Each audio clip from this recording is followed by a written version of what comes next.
자, 그러면은 자 이어서 나가 볼게요. 이 전기회로 쪽인데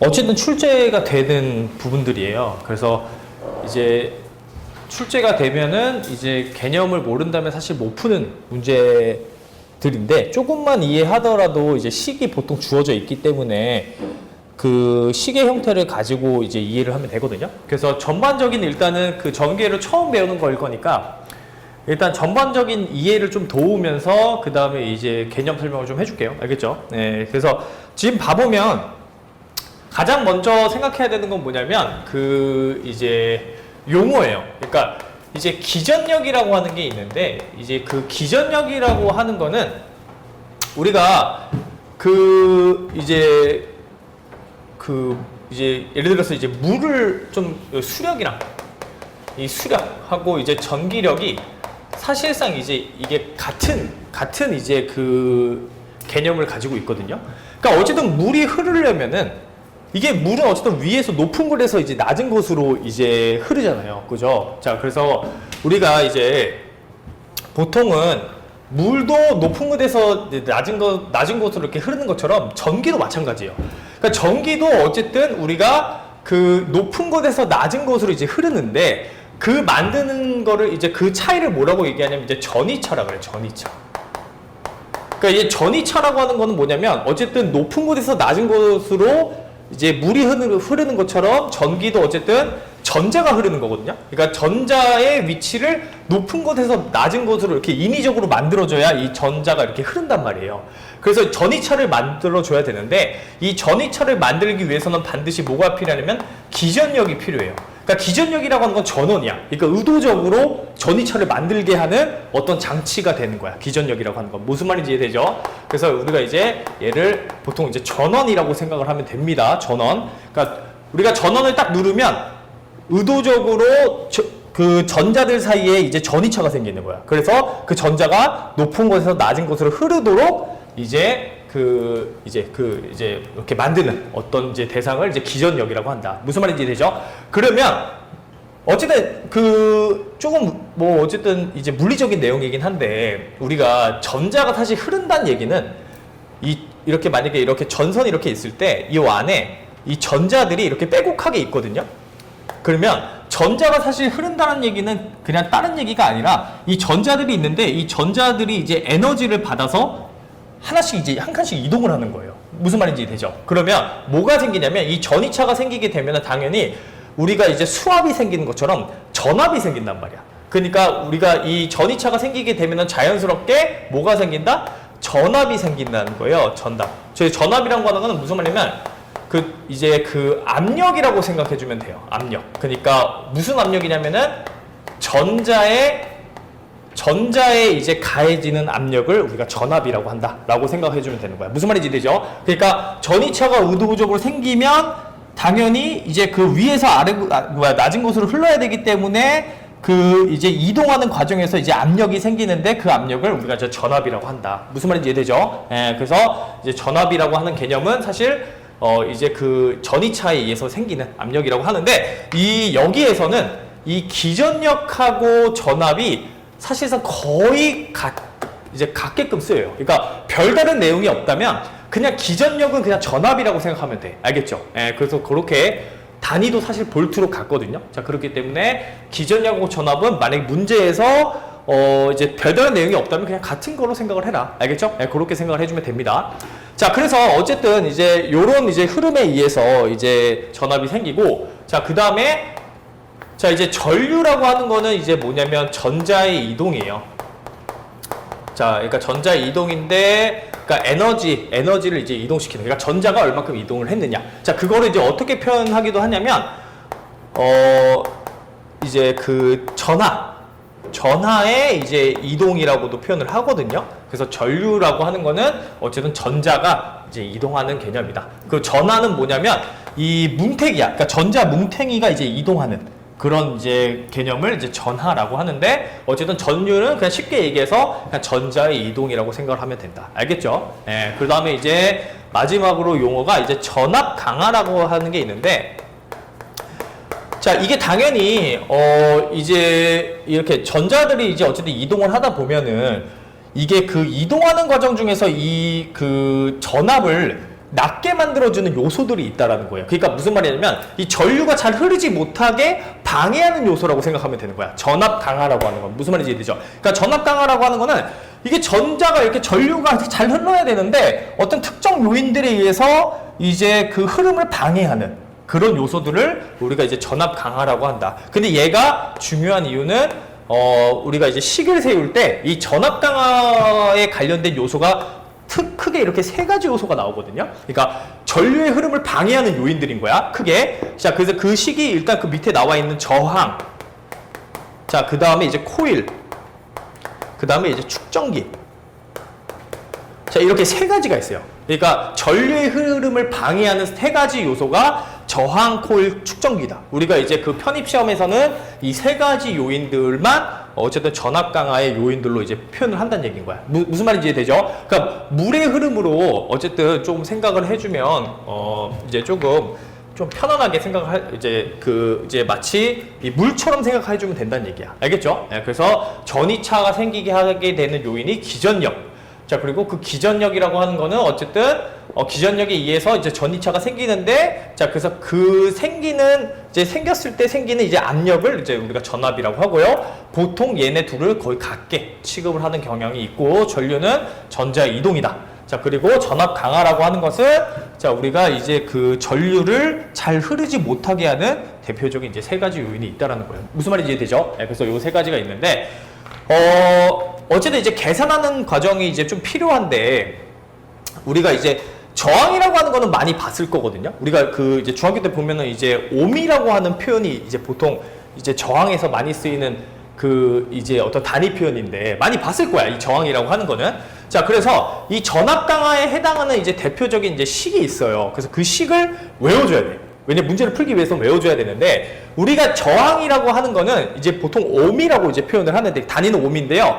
자, 이제 저항의 이제 대문자 약자를 좀 써가지고, 자, 우리가 I 곱하기 R. 자, 요게, 자, 뭐냐면, 요게 이제 그 전압 강화의 이제 대표적인 식이다. 자, 무슨 말이냐면, 요런 얘기예요. 그러니까 내가 전류를 흐르지 못하게 하는 대표적인 요인으로, 자, 보통 이렇게 이제 생겼어요. 저항 표시가. 뭐 이런 식으로 이제 생겼는데, 얘가 지금 뭐냐면 요 저항값이야.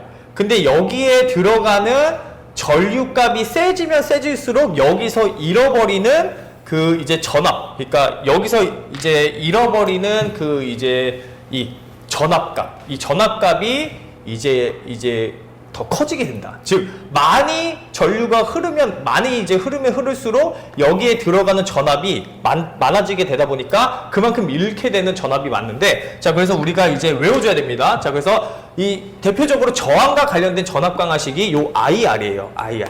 그래서 요 IR은 자, 외워줘야 돼. 알겠죠? 자, 그 다음에 이제 두 번째가 이제 코일인데, 이 코일이라고 하는 거는 뭐냐면요, 이제 코일 선이 있어요. 자, 이렇게 생겼어. 자, 이렇게 생겼는데, 우리가 이제 뭐 물리를 배우는 건 아니니까 그냥 간단하게 좀 설명을 해주면은, 이 코일의 전류가 이제 이 코일은 어쨌든요, 전류가 흐르게 되면 뭐가 생기냐면 전자기가 생기거든요. 전자기. 그러니까 전자기라고 하는 거는 우리가 그 N극 X극처럼 이 전자기가 생기는데, 전자기 이제 유도라고 해서 이제 플러스 마이너스 극이 생기는데, 전류라고 하는 건 아까 뭐라 그랬어요? 전자 이동이라고 그랬죠. 그죠? 이게 가다가 이 전자기가 생기니까 그 전자값들을, 그러니까 전자들을 빼앗기는 거야. 이게 흘러가다가. 무슨 말인지 이해돼요? 그러니까 코일이라고 하는 애는 전류가 흐르게 되면은 이제 그 전자기라고 하는 이제 개념이 이제 전자기라고 하는 어떤 이제 힘이 생기는데, 그래서 그 가다가 그 전자기 때문에 이 전자들이 빼앗기게 되는 거야. 그렇게 되면 어떻게 돼요? 당연히 흐름이 약해지게 되겠죠. 자, 그래서 이 코일에 해당하는 거는, 자, 뭐랑 비례하냐면 시간당 전류의 흐름에 비례를 해요. 그러니까 그 전압 강화가. 그러니까 이게 전류가 세게 흐를수록 전자기가 많이 생겨서 그만큼 전류를 더 많이 뺏긴다는 거야. 무슨 말인지 되죠? 그렇기 때문에 코일 같은 경우에는 자 이제 그 DI, DT라고 하는 것만큼 요만큼의 비례해서 우리가 이제 그 전류가 어쨌든 많이 뺏기게 되고요. 자, 그 다음에 이제 나오는 게 이제 비례상수예요. 그래서 우리가 이제 L이라고 하는 이제 비례상수를 쓸 거거든. 자, 이거는 그 과학적 표현이기 때문에 이게 안 바뀝니다. 이 L이라고 하는 게. 알겠죠? 그래서 거기 인덕턴스라고 해가지고 상수 있죠? 예, 거기 지금 두 번째 나와 있어. 코일에, 인덕턴스 곱하기 이제 시간당 전류의 이제 변화량만큼의 어떤 전압 강화가 생긴다라고 생각을 해주면 돼요. 알겠죠? 그래서 얘를 잘 이해해야 되고, 자, 마지막에 이제 축전기라고 하는 거는 뭐냐면, 자, 축전기라고 하는 거는, 자, 요런 얘기예요. 그러니까 이렇게 우리가 여기에 이제 전원이 이렇게 연결이 돼 있을 때, 자, 이제 요렇게 이제 흐르는데, 얘네 이제 끝이 이렇게 이제 막혀져 있는 거야. 그러니까 여기 지금 연결이 아무것도 안 돼 있는 거예요. 자, 그러다 보면은, 어쨌든 전류는 지금 이제 마이너스에서 플러스로 흐르기 때문에 이쪽으로 이제 방향으로 흐를 거거든요. 자, 그렇게 되면 어떻게 될 거냐면 여기에서 마이너스가 뺏기니까 이제 전자가 뺏기게 돼서 요 부분에는 이제 플러스만큼의 어떤 전하가 생기고 요쪽에는 마이너스 전하가 이렇게 생겨요. 자, 그래가지고 이게 전자가 이렇게 뺏겨서 그러니까 여기에 이제 마이너스가 이제 이렇게 이제 이동을 하다 보면은 이제 더 이상 갈 수가 없다 보니까 이쪽에 이제 마이너스가 이제 전자들이 많이 뭉치게 되는데, 자, 요런 것도 우리가 전압 강화의 이제 이제 요소이다. 그러니까 흐르지 못하기 때문에, 그러니까 얘는 이제 흐르지 못하기 때문에 우리가 어쨌든 막히게 되다 보면 어쨌든 이게 전류가 제대로 흐르지 않아서 이제 전류값이 이제 약해지게 되는데, 자, 그래서 이 축전기도 어쨌든 이제 그와 관련이 있다. 자, 그래서 얘는 이제 식이 어떻게 되냐면은, 자, 요렇게 돼요. 그러니까 어쨌든 얘는 이제 그 기전력, 그러니까 여기서 보면은 아까 얘가 전원이라고 했는데 이 축전기는요, 어쨌든 이 전원값이 세지면 세질수록, 그러니까 빨리 많이 보내면 보낼수록 여기에 많이 모이게 되니까 그만큼 전류가 잘 안 흐르거든요. 그래서 기전력에 비례를 해요. 그래서 V랑 이제 기전력에 비례를 하는데, 자, 여기에 이제 붙는 상수가 이제 C라고 하는 상수이다. 자, 그래서 거기 이제 잘 봐야 돼요. 그래서 그 커패시턴스라고 해가지고 요 C가 이제 상수이고, 자, 얘는 기전력을 의미하는 거야. 알겠죠? 자, 그래서 자, 이 축전기는 어쨌든 자, 요런 이제 의미를 이제 가지고 있는데, 자, 어쨌든 이 축전기는 어쨌든 여기에 이제 이제 전하들, 그러니까 이 전자들이 모이게 되니까 이 모이는 양이, 그거를 이제 전하량이라고 할게요. 자, 이제 Q라고 하는, Q가 이제 전하량인데, 그러니까 여기에 이제 많이 모이게 되니까 이 전하량은 이제 기전력에 이제 비례해서 자, 식이 쓰이게 된다. 그래서 여기서 우리가 자, 뭐를 이끌어내야 되냐면 전압 강화만큼 뭐냐면, 전압 강화는 전압만큼을 우리가 이제 전압 강화가 일어나게 되니까 이 C분의 Q라고 이제 외워주면 돼요. 그래서 이 크게 세 가지 식이 있습니다. 요 IR, 이제 L, DI, DT, 그 다음에 이제 C분의 Q. 자, 요렇게 이제 세 가지가 이제 전압 강화 식이야. 그래서 이 세 가지를 좀 잘 이해를 하고 있어야 됩니다. 알겠죠? 그래서 이게 물리 내용이다 보니까 조금 이제 설명하는 게 한계가 있긴 한데, 어쨌든 이제 전압 강화의 필수적인 3요소, 이 계산식이 이제 문제에 들어간다는 얘기인 거야. 알겠죠? 예, 그래서 그거를 좀 잘 기억을 해야 돼요. 자, 그래서 전기회로를 봐보면 어쨌든 우리가 풀어야 되는 건 전기회로 두 가지야.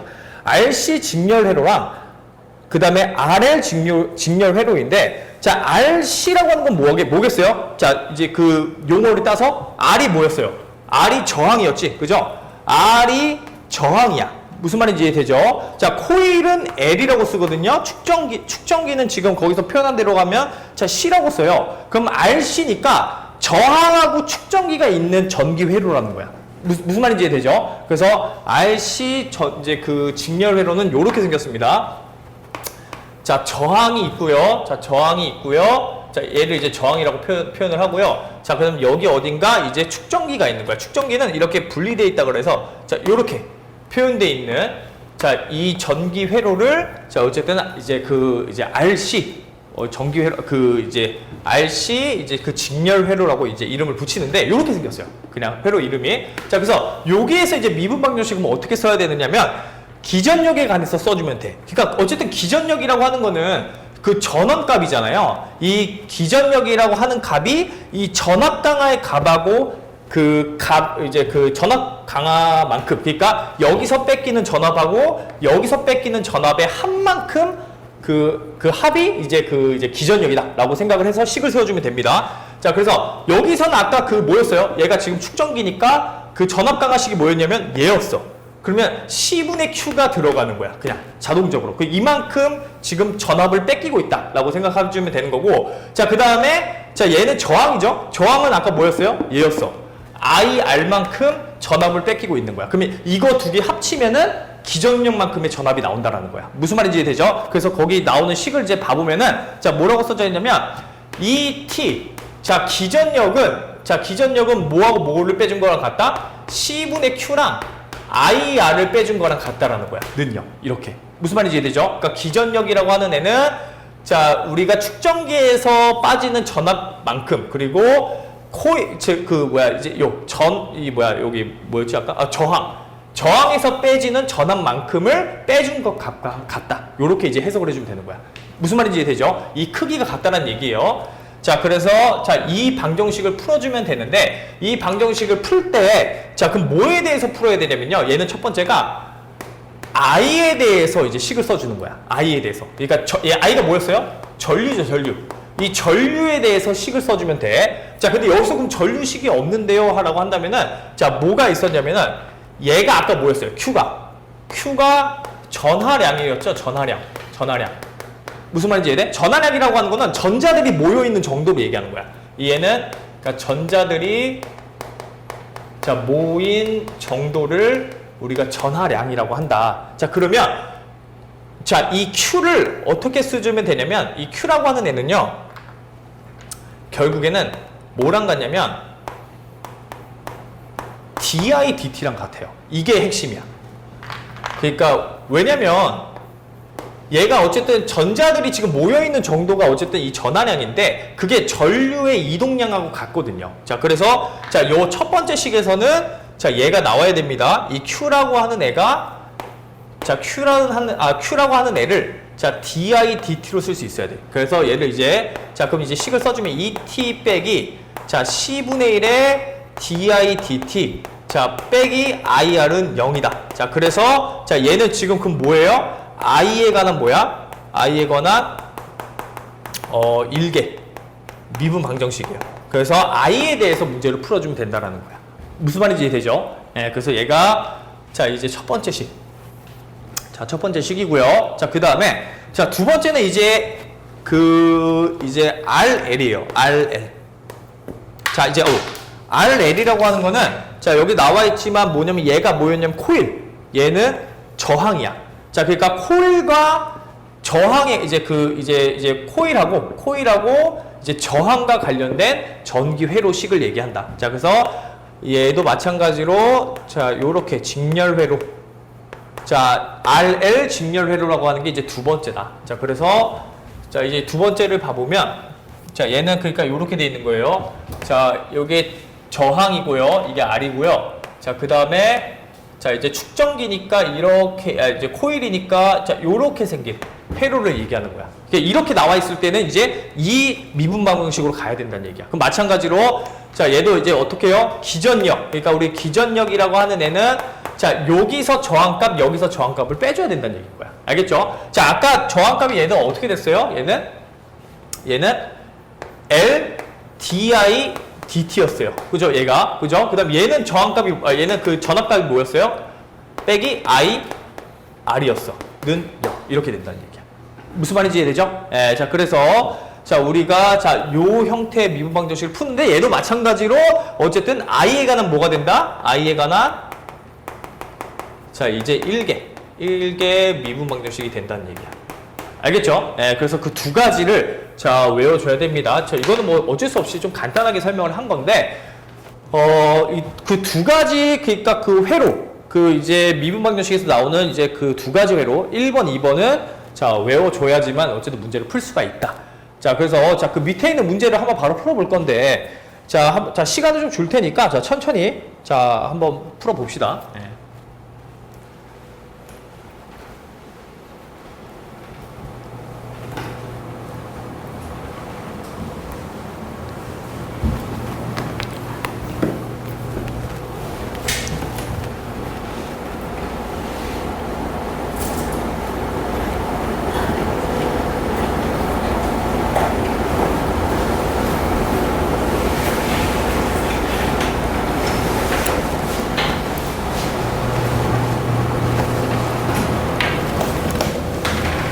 그 단위도 조금 잘 알고 있어야 되거든요. 그러니까 그 인덕턴스의 단위가 지금 헨리라고 하는 거고, 그죠?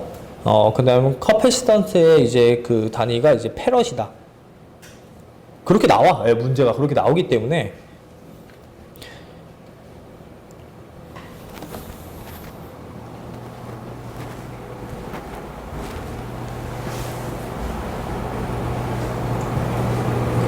그래서 이제 뭐 산업대라던가 자, 과기대를 준비하는 친구들은 요 문제 유형을 반드시 숙지하고 있어야 돼요. 예, 여기가 잘 나오니까.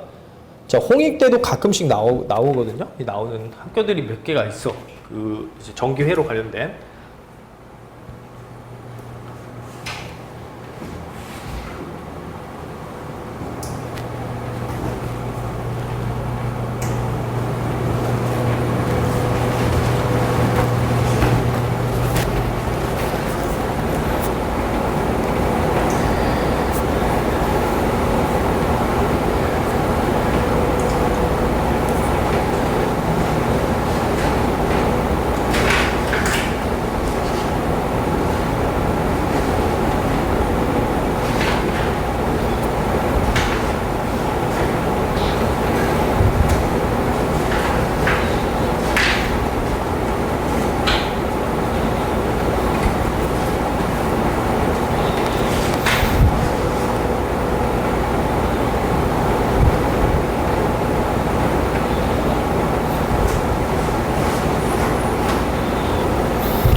여기 지금 1번 방정식에서 선생님이 잠깐 그거 잘못 설명한 부분이 있는데 이게 지금 전하량의 전자들이 모인 정도라고 그랬잖아요. 이거를 시간에 대해서 미분을 해준 게 전류잖아. 그러니까 아까 얘기했지만 이 전하량이라고 하는 게 이 전자들이 모여 있는 정도인데 그게 흐르는 시간에 따라서 그 바뀌는 정도가 전류일 거 아니야. 전자가 움직이는 게 전류라고 했으니까. 무슨 말인지 이해되죠? 그러니까 요 식이 맞는 거야, 요 식. 알겠죠? 그러니까 이 식을 바꿔야 되는 거야, 지금. 그죠? 이 첫 번째 식은. 그러니까 두 번째 식은 I에 대해서 쓰는 게 맞는데 얘는 지금 Q에 대해서 써야 되죠? 그죠? 왜냐면은 전하량이라고 하는 게 변화가 어쨌든 전자들이 움직이는 거니까. 그죠? 예, 모여있는 정도가 움직이는 게 그 전류라 그랬잖아요. 그 전자가 움직이는 게 전류라고 했으니까 요걸로 가야 돼요. 첫 번째는. 그죠? 예, 얘로 가야 되는 거야. 그죠? 예, 그거까지만 해서. 예.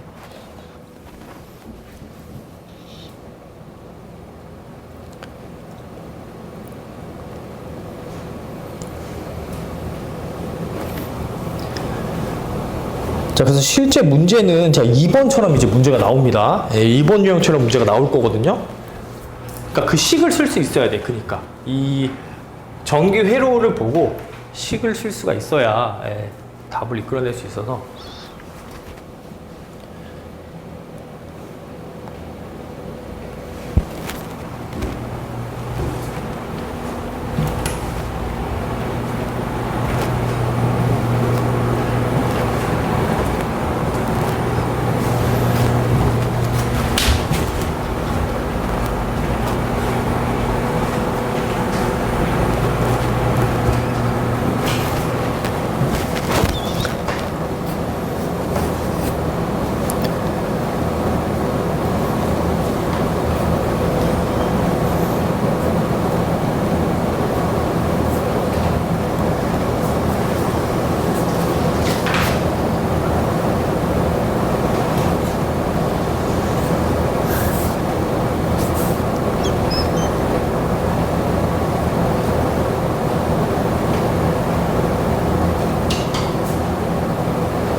요거를 세죠.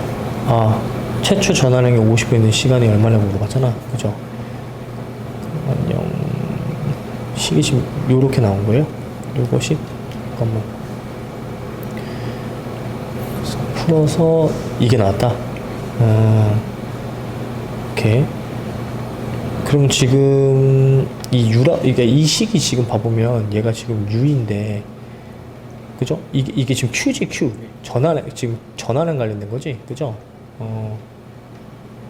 그럼 어쨌든 이거는 상관이 없는 게, A랑 상관이 없는 게, 최초 전환량이 50%를 잃는다 그랬잖아. 이게 전환량이잖아, 지금. 그죠? 그럼 50%는 2분의 1배를 얘기하는 거잖아. 그죠? 그러니까 이거의 2분의 1이니까, 이제 A는 어쨌든 똑같을 거 아니야. 그러니까 우리가 지금 걸리는 시간을 지금 물어봤으니까 처음에는 A였어요. 그죠? 근데 A였는데 그럼 2분의 1 A가 될 때가 언제냐는 거잖아. 무슨 말인지 이해돼? 그럼 그거는 A가 필요가 없잖아. 어차피 약분이 될 거니까. 그렇죠. 약분이 될 거니까. 그 식을 세워보면은, 그지? 그러니까 A가 최초 전환량인데 50%를 잃는다 그랬으니까 그럼 2분의 1 A가 될 때가 언제냐는 거잖아. 지금 시간으로 따지면. 그죠? 그 식을 세워주면 되겠죠, 지금? 그죠?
이거 봐봐. 여기서 이걸 봐야 돼. 그러니까 전원이 12V 그럼 기전력이 12라는 얘기고, 그죠? 그러니까 저항 코일이 직렬로 연결된 회로다. 그럼 저항에 관련된 전압 강화가 이제 IR. 코일 같은 경우에는 이제 C분의 Q라 그랬어요. 그죠? 그래서 그 식을 세워주는 거야. 그럼 요 두 번째 식이죠. 얘 첫 번째 식이죠. 그죠? 이게 어디 갔냐? 코일이니까 얘죠. 그죠? 그러니까 얘가 코일. 얘가 이제 그 저항. 그러니까 저항값이 15이라 그랬으니까 이 R값이 10이 되는 거야. 그죠? 그 다음에 이거 좀 잘못 나와. 인덕턴스 값이 0.5헨리라 그랬으니까 그럼 요 그 L이 0.5가 되는 거지. 그럼 지금 R하고 L이 지금 숫자가 써져 있는 거죠. 무슨 말인지 돼? 그리고 이제 12V가 지금 전압이라고 했으니까 얘가 12가 되는 거고. 그죠? 그럼 그걸 이제 I에 대해서 풀어주면 되는데 초기 전류가 0A라고 했으니까 그거는 이제 초기 값. 그죠? 네.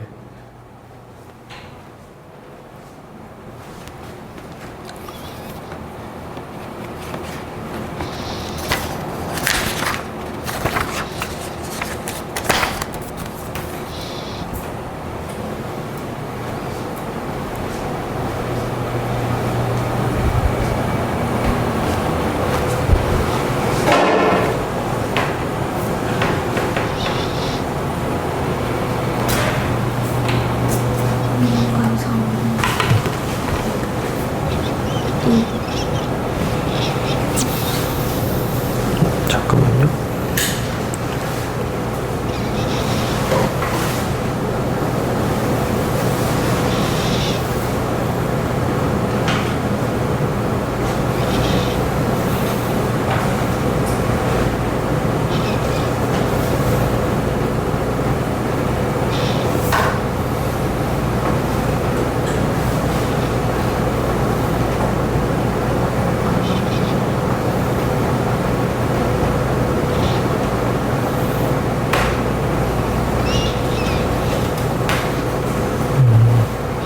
여기서 적분을 할 때 이게 지금 여기 붙어줘야 되죠. 적분함수가. 왜냐면 이게 미분해주면 그 마이너스 10 바깥으로 나가야 되잖아.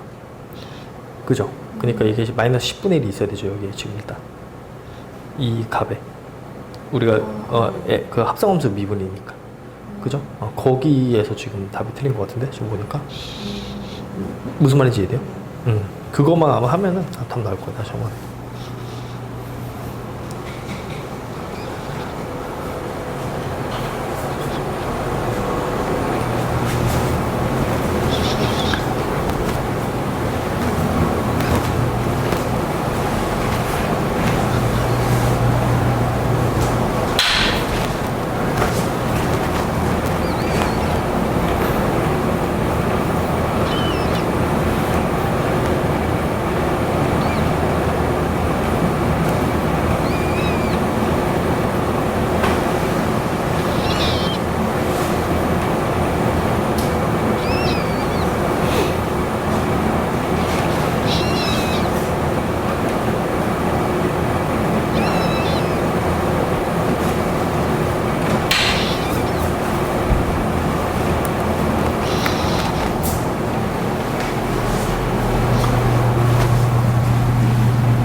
어떻게 들어가?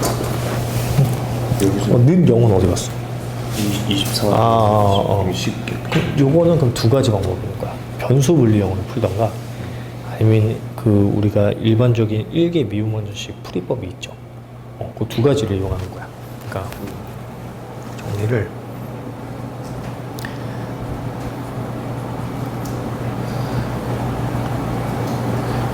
이렇게 두고 나서 우리가 이제 그럼 I에 대해서 이제 그 1개 미분먼저식 쓰는 거 있죠. 그죠?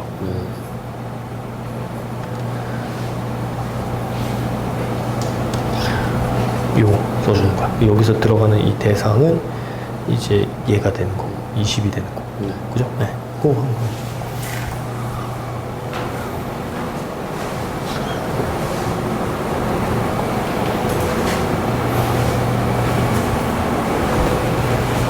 나왔어요?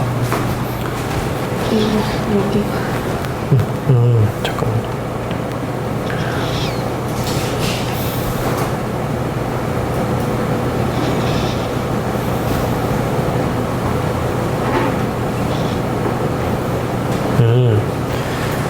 이게 이게 적분상수 A가 지금 안 붙어서 그래. 그러니까 여기 적분해주면 양쪽을 적분해줬을 때 여기에 적분상수 C가 붙죠. 그죠?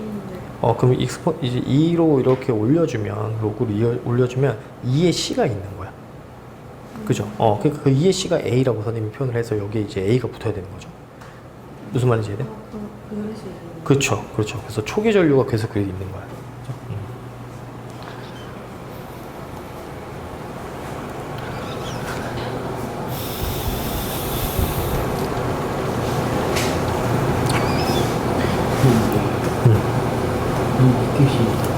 그러면 0을 집어넣었을 때 0일 때 0. 그쵸 0일 때 0이라는 얘기야. 0이 나와야 된다는 얘기야. 1이면 1일 때 그쵸. 왜냐면 여기서 풀어낸 그 미분방정식 해가 지금 i잖아. 우리가 지금 i에 관한 미분방정식이잖아. 그럼 그걸 풀었을 때 i가 나오고 있잖아. i가 전류잖아요. 그러니까 초기 전류가 0A라는 얘기는 i에다가 t에다 0을 집어넣으면 0이 나온다는 얘기인 거야. 무슨 말인지 되죠? 네. 근데 이게 좀 잘못된 거 같은데 5분의 6이? 5분의 6이 좀, 5분의 6 맞구나. 잘한 거구나. 그러니까 0 집어넣었을 때 0이 나와야 되니까 지금, 그죠?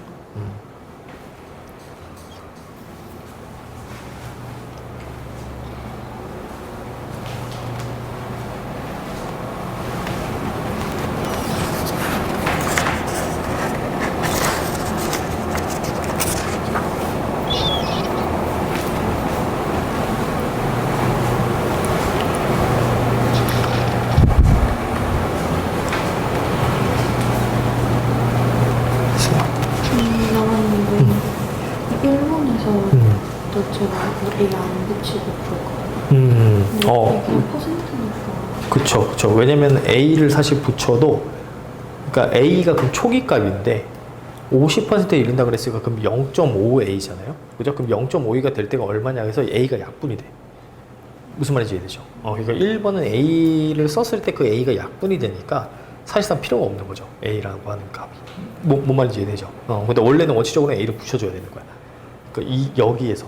그러니까 A를 붙여주고, 그럼 0을 집어넣었을 때 A니까, 그럼 2분의 1 A가, 그럼 A-T가 2분의 1 A가 될 때가 언제냐? 그럼 A를 약분시켰을 때, 그래서 요게 나오는 거죠. 그죠? 네. 그래서 그렇게 답이 나온다. 뭔 말인지 이해되죠?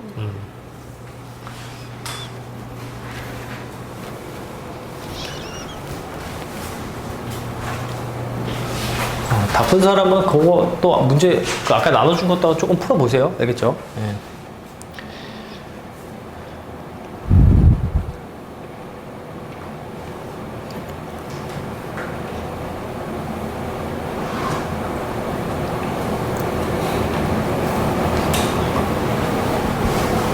지금.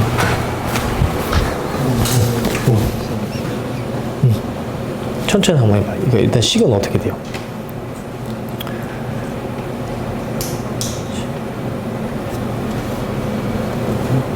오케이. 그거잖아요. 그죠? 반감기가 3시간이라는 얘기는, 그럼 식이 무슨 말이냐면, 얘를 구했을 때 0을 집어넣었을 때 나오는 값이 있을 거 아니야. 이 값의 절반이라는 얘기야. 그러니까 이 값에 이제 이 값이 있으면 이 값의 2분의 1배가 3시간이라는 거야. x에 그 3을 집어넣으면. 뭐 말인지 이해돼요? 6이라고. 6은 뭐지? 6이라고. 그러니까 반감기가 3시간이라는 얘기는 그러니까 절반값이 되는데, 이 초기값의 절반값이 되는데 3시간이 걸린다는 얘기거든. 이 뜻이. 근데 처음에 0.5mg의 모르핀이 있다 그랬죠. 그럼 이게 지금 처음에 지금 0.5가 있는 거야. 그러니까 3시간 뒤에는 뭐가 되는 거야? 0.5 곱하기 2분의 1이 되는 거지. 무슨 말인지 이해돼? 예. 그럼 이제 구해줘야 되는 건 얘야. 지금. 이렇게 두 개가 초기 조건을 나온 이유는 있어요. 왜냐면 여기서 뭐가 나올 거니까. A랑 K가 미지수로 나올 거니까 당연히 두 개가 나와. 뭔 말인지 이해되죠? 예. 그거를. 예. 알았어? 왜?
조금 이제 적응이 되죠. 그 말 뜻이, 그지?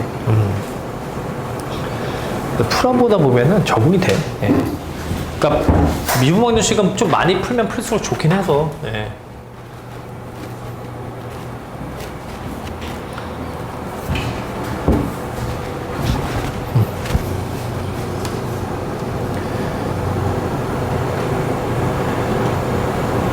그럼 A랑 K를 일단 결정하고 나서, 그죠? 예.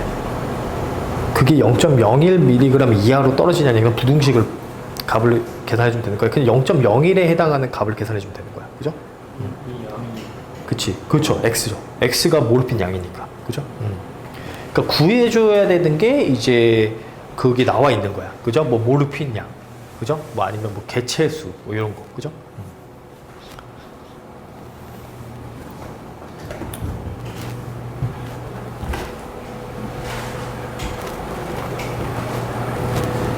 그래서 그 미분반정식에서 이제 계산량이 많이 나오기 때문에 내가 좀 계산이 약한 것 같다, 미분적분. 자, 그러면 그냥 딴 거 하지 말고 그냥 미분방정식 문제를 풀면 돼. 알겠죠? 예. 여기가 사실상 적분하고 미분이 많이 들어가 있어서 그 계산량이 많거든요. 자, 그러니까 그 계산량을 좀 빨리 나는 하고 싶다. 그런 친구들은 그냥 미분방정식 문제를 푸세요. 알겠죠? 어차피 도움이 돼. 계산하는 과정에서. 그러니까 그게 도움이 꼭 되니까 조금 필요한 친구들은 꼭 계산량이 나 좀 부족한 것 같다 스스로 느끼기에, 그리고 대체적으로 부족해. 그러니까 뭐 계산력이 뛰어난 친구가 이게 뛰어나기가 쉽지가 않아요, 이게. 그래서 꼭 미분방정식 문제를 풀면서 좀 계산력을 좀 올려주면 이제 어쨌든 좋다. 답 나왔어요, 그거? 어차피 0.02, 두 개 곱한 거구나. 그러니까 이하로 떨어진다는 얘기는 어쨌든 0.01일 때 시간을 구해주면 돼. 그럼 그 시간 이상일 때는 0.01으로 떨어지는 거 아니야. 무슨 말인지 이해되죠? 그러니까 0.02에 해당하는 이 t 값을 계산해주면 되는 거겠지. 그죠? 계산 한번 해보세요. 그냥.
여기 근사값 걸어봤잖아요. 근사값 구하는 거죠. 그쵸?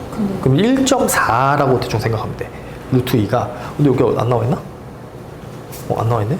그럼 이렇게 하면 범위가 너무 크니까. 그쵸. 이렇게 하면은 숫자 범위가 많이 커져. 그쵸. 왜냐면 이게 부등식으로 가버리면은 이게 배수가 됐을 때 그 배수만큼 넓어지는 거라서 이게 부등식으로 풀면은 범위가 엄청 넓어지거든요. 그러면 답이 잘 안 나와. 무슨 말인지 되죠? 그래서 근사값으로 가야 되는 거야, 이거는. 1.4, 그쵸. 대충 이제 1.4로 잡고 이제 계산해줘서 이제 소수점 떼고 대충 이제 계산해주면 되겠지. 그죠? 네.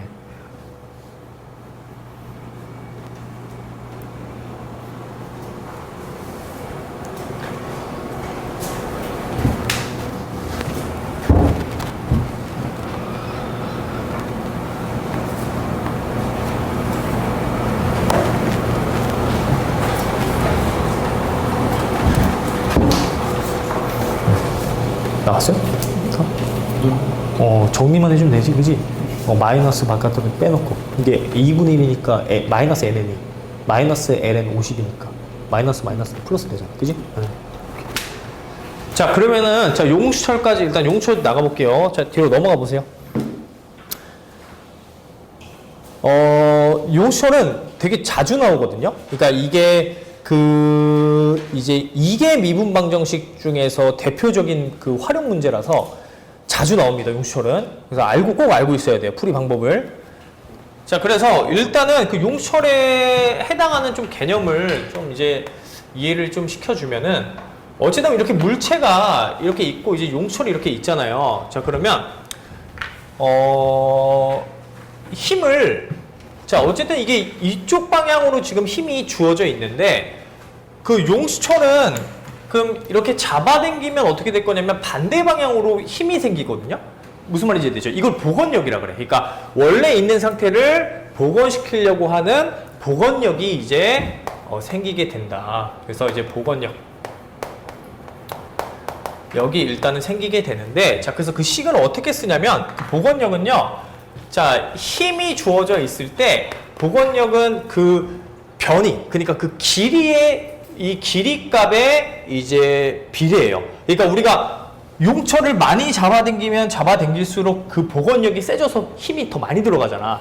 근데 우리가 이제 그런 상황은 제외하는 거야. 힘을 많이 줘서 완전히 이게 용철이 복원력을 잃어버리는 그 순간, 그러니까 그 넘어서는 생각을 안 하는 거고, 그 전까지만 생각을 하는 거야. 그러니까 잡아당겼을 때 얘가 복원력, 이제 그 복원력 때문에 이제 힘이 점점점 많이 들어가니까 이게 변이, Y라고 하는 거에 정비를 해요. 근데 이제 힘이 반대 방향이잖아. 얘는 힘이 이쪽 방향으로 지금 주어져 있다면 복원력은 반대 방향이잖아요. 그래서 이 복원력이라고 하는 거는 복원력 F는 마이너스 KY라고 써요. 마이너스 KY. 일반적으로 이렇게 써요. 무슨 말인지 이해되죠? 그러니까 힘이 우리가 주어지는 힘하고 반대 방향으로 복원력이 일어난다. 알겠죠? 자, 그 다음에 이제 나오는 게 뭐냐면 거기 나오는 감쇄력이야. 감쇄. 그러니까 그 감쇄력이라고 하는 거는 이게 잡아당길 때 이 물체에 적용되는 뭐가 있어요? 공기 저항이 있잖아. 그러니까 물체가 크다라고 생각을 해봐.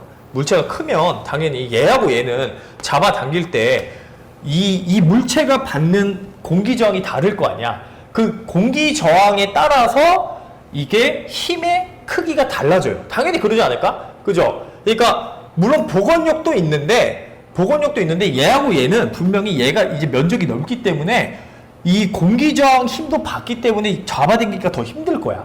무슨 말인지 이해되죠?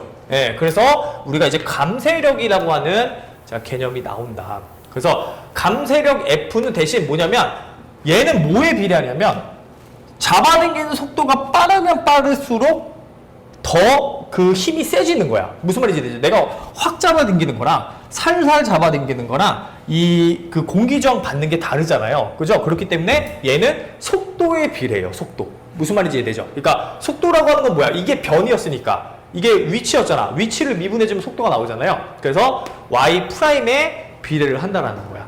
무슨 말인지 이해되죠? 예, 자, 그래서 얘를 비례하는데 여기서도 마찬가지로 자, 힘이 이렇게 주어지면은 공기 저항은 반대로 힘이 들어가기 때문에 마이너스 뭐가 들어갔다는 얘기고 여기서 이제 감쇄 상수가 들어가요. 근데 얘는 문제 조건에서 안 주어져 있는 경우가 거의 많아. 자, 그래서 얘가 만약에 감쇄라는 말이 나오는데 그 감쇄 상수가 안 주어져 있다? 그러면 그냥 1로 두면 돼요. C는 1로 두면 된다. 알겠죠? 그러니까 이제 감쇄 상수가 안 주어져 있는 경우는 자, 그냥 감쇄 상수를 1로 두고 그 방정식을 풀어버리면 된다는 얘기인 거야. 알겠죠?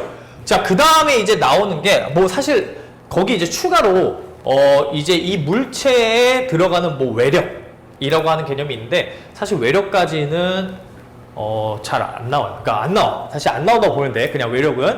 자, 그래서 우리가 외력은 그냥 없고 자, 우리가 이제 외력이 없는 상태에서 이제 이제 복원력과 감쇄력으로 자, 이제 미분 방정식을 자, 풀어내면 된다는 얘기예요. 알겠죠? 그래서 어떻게 써주냐? F. 자, 힘은 자, 마이너스 KY 복원력 빼기 CY 프라임. 자, 요렇게 이제 식을 두고 문제를 풀어주면 된다라는 거야. 알겠죠? 근데 우리가 여기에 이제 사실은 이제 그 외력이 붙는데 외력은 내가 이제 이 잡아당기는 힘 뭐 이런 것들인데 그러니까 뭐 이제 근데 그거는 사실 얘는 근데 잘 안 나와요. 안 나와. 야, 여태까지 안 나왔어. 그러니까 얘는 그냥 잊어버려도 되고 일단은 자 여기까지가 자 나온다라고 생각하면 됩니다. 알겠죠? 예. 자 그래서 자 이제 여기서 그럼 이제 F를 그럼 뭘로 둬야 되냐면 우리가 자꾸 물리를 해서 조금 미안하긴 한데 그러니까 우리가 지금 힘은 물리 시간에 배웠어요. F는 ma라고 하는 식이 있잖아요. 이 a가 뭐냐면 가속도야. 그러니까 이 물체가 변하게 되는 그 속도의 변화량. 자, 그러니까 얘를 뭐겠어요? 얘가 y2'이 되는 거야. 무슨 말인지 이해되죠? 그러니까 F는 질량 곱하기 y2' 이렇게 써주면 돼요. 알겠죠? 그럼 여기다가 이제 뭘 써주면 되는 거예요? 자, 자, y2'은 마이너스 ky 빼기 cy'. 자, 요게 자, 우리가 이제 대체적으로 풀게 될 이제 이제 미분 방정식이다. 그러니까 얘는 뭐야? 이게야, 이게. 무슨 말인지 이해되죠? 이게이기 때문에 이게는 근데 보면은 이 k랑 c가 뭐예요? m 이게 다 뭐야? 상수야. 그러니까 얘는 뭐야? 상수 계수 이게 미분 방정식이죠, 그죠? 그럼 우리 푸는 방법 알고 있잖아요, 그죠? 예, 그래서 그거를 이제 활용을 해서 이의 이제 AT 형태를 가지고 자 이제 그 해를 자 구해주면 된다. 자 그렇게 생각해주면 됩니다, 알겠죠? 자 그래서 자 밑에 있는 문제를 자 한번 풀어볼 건데 자 2개 문제 자 한번 풀어보세요.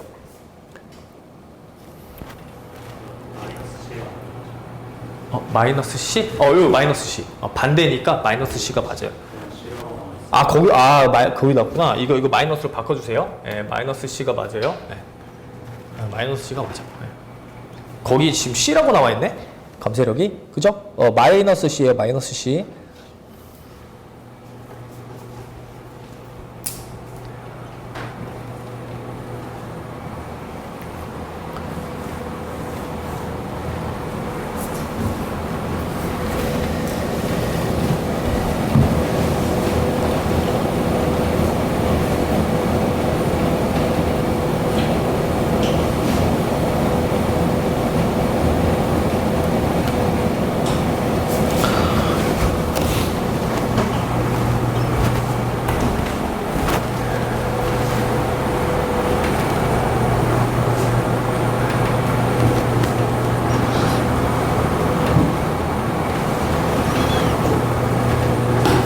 그러니까 초기값과 그거를 한번 고민해 봐야 돼. 그러니까 이 문제를 풀 때에는 자 초기값이 뭘까?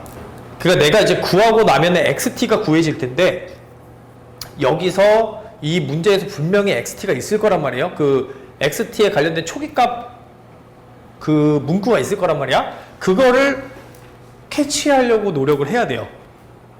초기값이 뭘까?